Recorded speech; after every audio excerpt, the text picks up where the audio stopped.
এবার বাঘ গেল বিলাই হয়ে। মাত্র ১৩৬ রানের সহজ লক্ষ্য চেজ করেও জিততে পারল না বাংলাদেশের অপদার্থ ব্যাটসম্যানরা। পাকিস্তানি বোলারদের সামনে অসহায় আত্মসমর্পণ করে এশিয়া কাপ থেকে বিদায় নিল বাংলাদেশ এবং বাংলাদেশকে ১১ রানে পরাজিত করে এশিয়া কাপের ফাইনালে পাকিস্তান। এশিয়া কাপ ২০২৫ বাংলাদেশ বনাম পাকিস্তান অঘোষিত সেমিফাইনাল, যেখানে বাংলাদেশের বিপক্ষে আগে ব্যাটিং করতে নেমে নির্ধারিত ২০ ওভারে ৮ উইকেট হারিয়ে মাত্র ১৩৫ রান সংগ্রহ করে পাকিস্তান, যেখানে পাকিস্তানের হয়ে সর্বোচ্চ ৩১ রান করেন মোহাম্মদ নওয়াজ, ১৯ রান করেন সালমান আগা এবং শাহিনশাহ আফ্রিদি। বল হাতে বাংলাদেশের হয়ে সর্বোচ্চ ৩ উইকেট শিকার করেন তাসকিন আহমেদ এবং ২ উইকেট করে শিকার করেন শেখ মেহেদী ও রিশাদ হোসেন।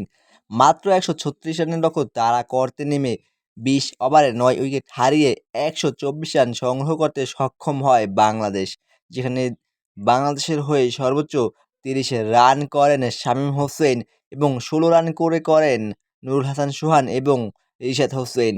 পাকিস্তানের হয়ে বল হাতে সর্বোচ্চ ৩ উইকেট করে শিকার করেন শাহিনশাহ আফ্রিদি এবং হারিস রৌফ।